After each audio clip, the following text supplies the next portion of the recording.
powerful South Korean lawmaker wants Seoul to acquire a large, catapult-equipped aircraft carrier. If officials follow through on the potentially multi-billion-dollar proposal, South Korea would become only the third or fourth country in the world with such ships. Choi Jae Sung, a member of South Korea's leading Democratic Party, pitched the carrier buy in a white paper that Parliament's National Defense Commission on the Navy and Air Force distributed earlier in 2019, according to South Korean newspaper Money Today. Choi's paper sketched two options. 1. A 70,000-ton displacement vessel with 1,400 crew that would carry 32 fighters and 8 helicopters. That ship would be similar in design to the Royal Navy's new Queen Elizabeth-class carrier, although the British ship lacks catapults and instead launches its fixed-wing planes via a bow-mounted ramp. The second option in Choi's paper is a 40,000-ton flat top with 700 crew and carrying just 12 fighters and helicopters, placing it in the same class as the U.S. Navy's America-class assault ships. It's unclear how seriously South Korean officials take Choi's proposal.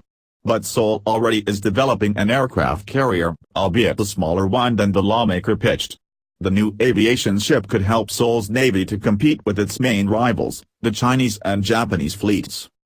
The South Korean Joint Chiefs of Staff decided on July 12, 2019 to acquire an assault ship capable of operating fixed-wing aircraft, Defense News reported. The vessel presumably would embark vertical landing F-35B stealth fighters. Seoul for years has mulled the purchase of F-35Bs to complement the country's land-based F-35s. The country's defense ministry in October 2019 announced it would buy an additional 20 F-35s to join the 40A models the Air Force acquired starting in 2014. An acquisition of carrier-capable F-35Bs has yet to materialize. The plan of building the LPH-2 ship has been included in a long-term force build-up plan, a spokesman for the Joint Chiefs told Defense News, using an acronym for a landing platform helicopter. Once a preliminary research is completed within a couple of years, the shipbuilding plan is expected to be included in the midterm acquisition list, the spokesman added. The new LPH will displace around 30,000 tons of water, roughly twice as much as the South Korean Navy's two LPHs displace.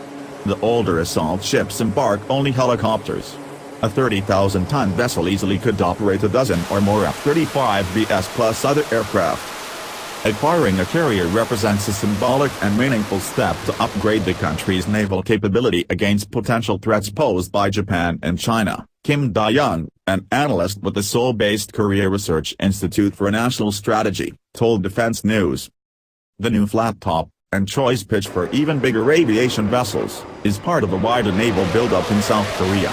The South Korean government on April 30, 2019 approved plans to acquire new destroyers and submarines for the country's fast-growing navy. The $6 billion acquisition include 3 Aegis destroyers armed with ballistic missile interceptors and 3 submarines equipped with their own launchers for land attack missiles. The new ships could help Seoul's navy to expand beyond its current, largely coastal mission. The main threat to South Korea is North Korea, specifically the North's huge force of artillery that in wartime quickly could demolish Seoul and endanger millions of people. But looking beyond the North Korean threat, South Korea clearly has ambitions to develop a far-sailing blue water navy. Carriers, both big and small, would support those ambitions. The South Korean Navy in 2019 operates 68 major warships including 16 submarines, 12 destroyers, 13 frigates, 13 corvettes and 14 amphibious warfare ships. The fleet also includes scores of patrol boats, mine warfare vessels and auxiliaries.